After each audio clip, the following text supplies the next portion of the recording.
We've had an incredible rally here in the second quarter.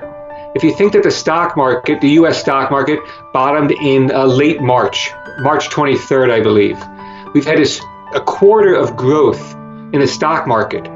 Not just in the U.S. stock market either, it's a global phenomenon. And we're approaching now the end of the quarter.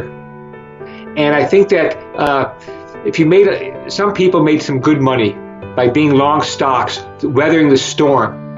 And so the pressure is taking some profits, and any little excuse could be raining, would be a good enough excuse, take some profits. Because this profit taking really began over a week ago. And this is just the latest, like you say, latest excuse people are giving themselves to do what they wanted to do, which was to take some profit off the table. I think that you're right, that the lesson that I think people are taking away from places that had, like Beijing, 55 days with no new cases, and all of a sudden a flare-up. But rather than close down the whole country, only that part of Beijing was closed. Same thing they did in Germany. They reclosed one city that had the flare-up. And I think we'll see that in the U.S. too. There might be some areas, some cities, some states that decide to lock things down locally rather than having a nationwide shutdown. But I'm not sure how much of it's government and how much of it is people that just don't feel safe. So, for example, New York is beginning to relax. But when I see my friends and hear what they're doing, people don't want to necessarily go back to New York yet, and it might take a couple more months. So I think that the reason that we wash our hands even before the COVID crisis wasn't because we were afraid of the soap police coming to our house and asking us, but we washed our hands because we really believed, after a couple of centuries, that there are germs that we can't see that cover our hands, and that we want to wash them off, because not all of them are going to be good. Some of them might be viruses, illnesses. And so we take care of ourselves because we believe in the science behind it. And I think the same thing is true about COVID. Even though it's less clear, I think people are still very afraid.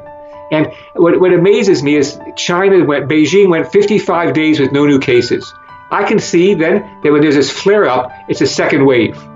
But in the U.S., many states never completed the first wave before they began opening it up.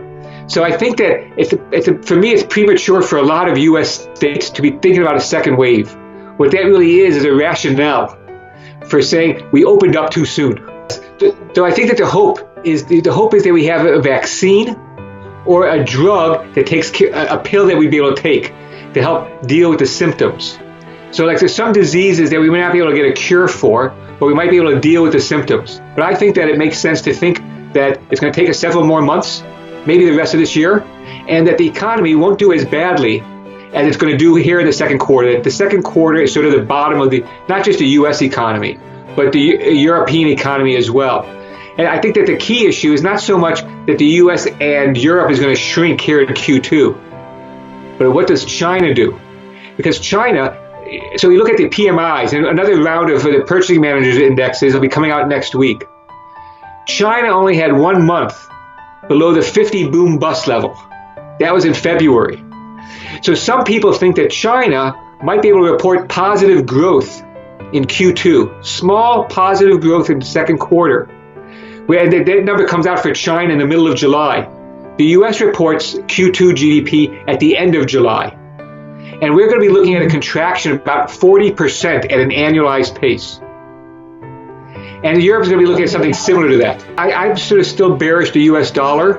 And I think that during this, I thought that the dollar, before the COVID crisis, I thought that the dollar's big cycle, the third big advance since the end of Bretton Woods, was coming to an end. And I think that COVID, especially those days in March and April, it sort of gave the dollar, gave it an extra, the dollar bull market gave it an extra push. It stretched out its lifespan. But I think it's coming to it. I think it's still coming down. And I think that why it's coming down is not so much against China per se, the RMB, which, the RMB and the dollar have been very stable between 705 and 710. But I think what really counts is we're in the other major currencies. The dollar is falling against almost all the other major currencies. and against many of the emerging market currencies like the Mexican peso, for example, or Brazil, which they've been really hit hard by the virus. But I think that this big wave, this big turn of the tide, is that the dollar is a great place to be when the U.S. is leading economic strength, to your point, or when the world looks like it's a mess, like in March and April. But now that the markets are stabilized and actually have been rallying, and people feel not so much confident in the future as they know that the central banks and governments are providing a lot of liquidity. And that kind of environment, the dollar is not the best place to be. It's better to be in higher risk assets. That would be like currencies like the Australian dollar, which has been really one of the strongest currencies here in the second quarter, or some of the emerging market currencies like I mentioned, Mexico and Brazil. Because people want, as the central banks are providing a lot of liquidity, then you want to take advantage of that liquidity and buy high risk assets. And so I think the dollar suffers in that environment.